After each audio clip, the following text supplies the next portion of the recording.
fourth book of Maccabees, chapter 6. Martyrdom of Eleazar. When Eleazar in this manner had made eloquent response to the exhortations of the tyrant, the guards who were standing by dragged him violently to the instruments of torture. First they stripped the old man, though he remained adorned with the gracefulness of his piety. After they had tied his arms on each side, they flogged him, while a herald who faced him cried out, "Obey the king's commands." But the courageous and noble man, like a true Eleazar, was unmoved, as though being tortured in a dream. Yet while the old man's eyes were raised to heaven, his flesh was being torn by scourges, his blood flowing, and his sides were being cut to pieces. Although he fell to the ground because his body could not endure the agonies, he kept his reason upright and unswerving. One of the cruel guards rushed at him and began to kick him in the side to make him get up again after he fell. But he bore the pains and scorned the punishment and endured the tortures. Like a noble athlete, the old man, while being beaten, was victorious over his torturers. In fact, with his face bathed in sweat and gasping heavily for breath, he amazed even his torturers by his courageous spirit. At that point, partly out of pity for his old age, partly out of sympathy from their acquaintances with him, partly out of admiration for his endurance, some of the king's retinue came to him and said, "Eleazar, why are you so irrationally destroying yourself through these evil things? We will set before you some cooked meat. Save yourself by pretending to eat pork." But Eleazar, as though more bitterly tormented by this counsel, cried out, "Never may we, the children of Abraham, think so basely that out of cowardice we feign a role unbecoming to us. For it would be irrational if, having lived in accordance with truth up to old age and having maintained in accordance with law the reputation of such a life, we should now change our course and ourselves become a pattern of impiety to the young by setting them an example in the eating of defiling food. It would be shameful if we should survive for a little while and during that time be a laughingstock to all for our cowardice, and be despised by the tyrant as unmanly by not contending even to death for our divine law. Therefore, O children of Abraham, die nobly for your religion. And you guards of the tyrant, why do you delay?" When they saw that he was so courageous in the face of the afflictions, and that he had not been changed by their compassion, the guards brought him to the fire. There they burned him with maliciously contrived instruments, threw him down, and poured stinking liquids into his nostrils. When he was now burned to his very bones and about to expire, he lifted up his eyes to God and said, "You know, O God, that though I might have saved myself, I am dying in burning torments for the sake of the law. Be merciful to your people, and let our punishment suffice for them. Make my blood their purification, and take my life in exchange for theirs." After he said this, the holy man died nobly in his tortures. Even in the tortures of death, he resisted by virtue of reason for the sake of the law. Admittingly, then, devout reason is sovereign over the emotions, for if the emotions had prevailed over reason, we would have testified to their domination. But now that reason has conquered the emotions, we properly attribute it to the power to govern. It is right for us to acknowledge the dominance of reason when it masters even external agonies. It would be ridiculous to deny it. I have proved not only that reason has mastered agonies, but also that it masters pleasures and in no respect yields to them. An encomium on Eleazar, chapter 7. For like a most skillful pilot, the reason of our father Eleazar steered the ship of religion over the sea of the emotions, and though buffeted by the stormings of the tyrant and overwhelmed by the mighty waves of tortures, In no way did he turn the rudder of religion until he sailed into the haven of immortal victory. No city besieged with many ingenious war machines has ever held out as did that most holy man. Although his sacred life was consumed by tortures and racks, he conquered the besiegers with the shield of his devout reason. For in setting his mind firm like a jutting cliff, our father Eleazar broke the maddening waves of the emotions. O priest, worthy of the priesthood, you neither defiled your sacred teeth nor profaned your stomach, which had room only for reverence and purity, by eating defiling foods. O man in harmony with the law and philosopher of divine life, such should be those who are administrators of the law, shielding it with their own blood and noble sweat and sufferings even to death.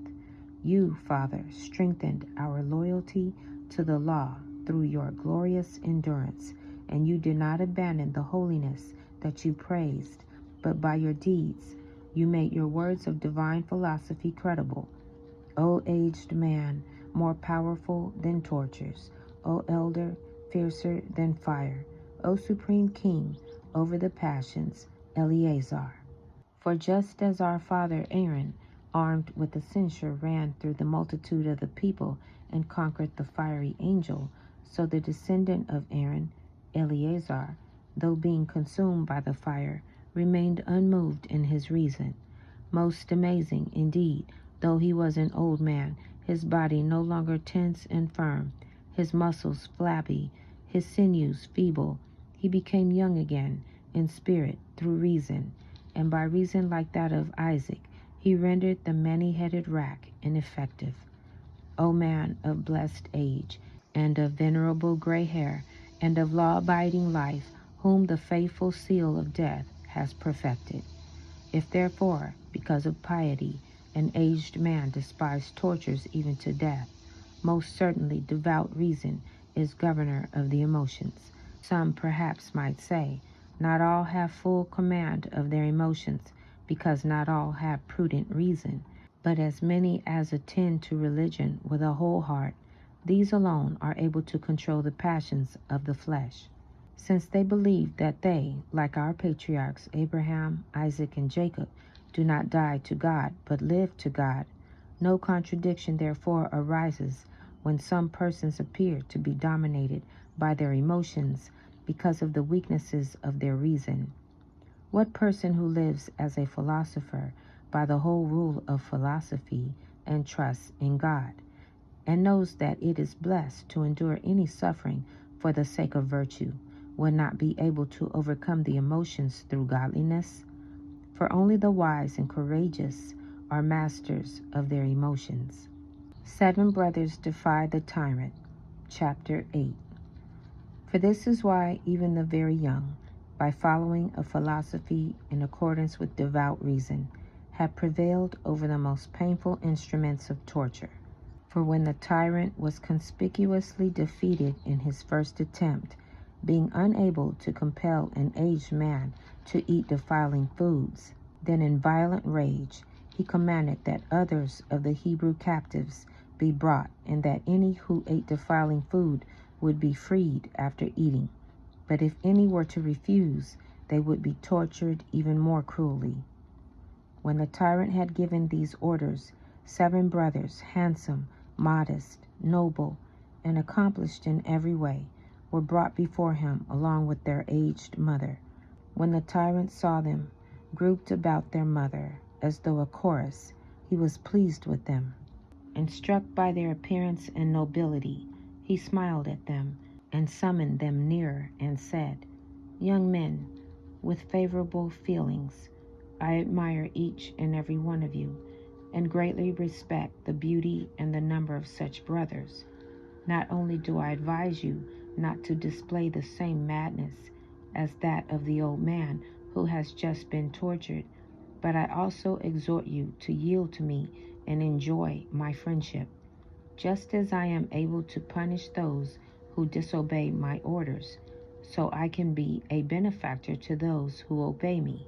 Trust me then, and you will have positions of authority in my government if you will renounce the ancestral tradition of your national life.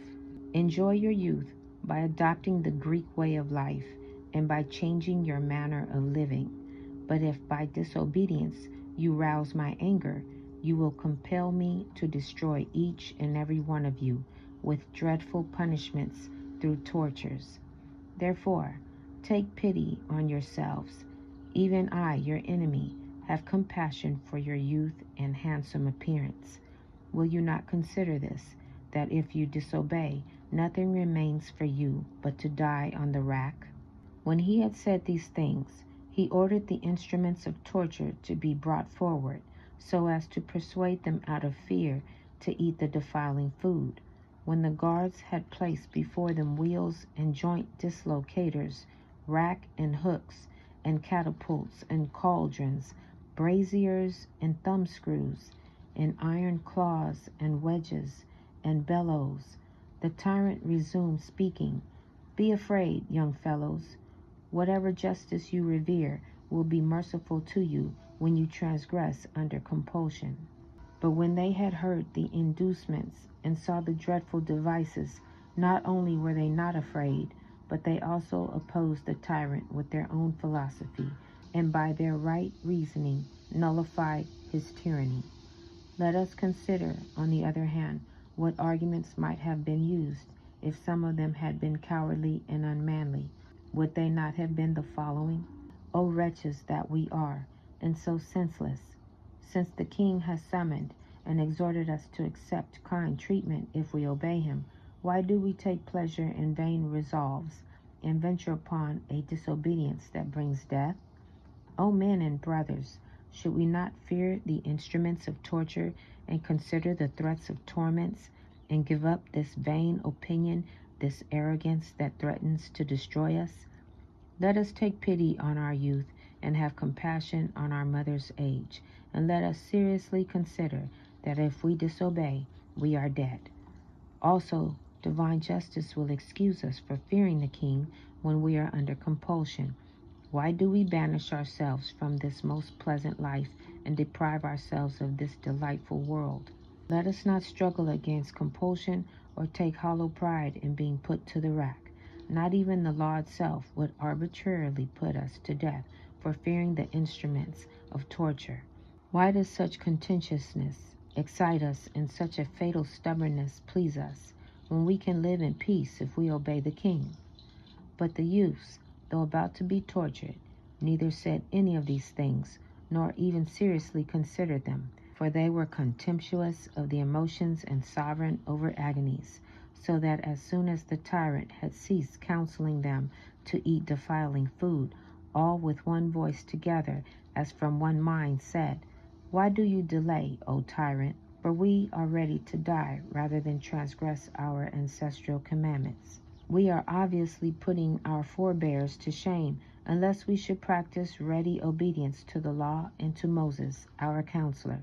Tyrant and counselor of lawlessness, in your hatred for us, do not pity us more than we pity ourselves, for we consider this pity of yours, which ensures our safety through transgression of the law, to be more grievous than death itself.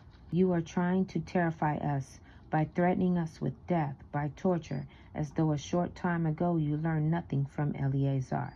And if the aged men of the Hebrews, because of their religion, lived piously while enduring torture, it would be even more fitting that we young men should die despising your coercive tortures, which our aged instructor also overcame. Therefore, tyrant, put us to the test, and if you take our lives because of our religion, do not suppose that you can injure us by torturing us. For we, through this severe suffering and endurance, shall have the prize of virtue and shall be with God, on whose account we suffer. But you, because of your bloodthirstiness towards us, will deservedly undergo from the divine justice eternal torment by fire. The torture of the first and second brothers. When they had said these things, the tyrant was not only indignant as at those who are disobedient, but also infuriated, as at those who are ungrateful. Then at his command, the guards brought forward the eldest, and having torn off his tunic, they bound his hands and arms with thongs on each side. When they had worn themselves out, beating him with scourges, without accomplishing anything, they placed him upon the wheel. When the noble youth was stretched out around this, his limbs were dislocated, and with every member disjointed, he denounced the tyrant, saying, "Most abominable tyrant, enemy of heavenly justice, savage of mind, you are mangling me in this manner, not because I am a murderer or as one who acts impiously, but because I protect the divine law." And when the guard said, "Agree to eat so that you may be released from the tortures," he replied, "You abominable lackeys, your will is not so powerful as to strangle my reason, cut my limbs, burn my flesh, and twist my joints. Through all these tortures, I will convince you that children of Hebrews alone are invincible where virtue is concerned." While he was saying these things, they spread fire under him, and while fanning the flames, they tightened the wheel further. The wheel was completely smeared with blood, and the heap of coals was being quenched by the drippings of gore, and pieces of flesh were falling off the axles of the machine. Although the ligaments joining his bones were already severed, the courageous youth, worthy of Abraham, did not groan, but as though transformed by fire into immortality, he nobly endured the rackings. "Imitate me, brothers," he said. "Do not leave your post in my struggle or renounce our courageous family ties.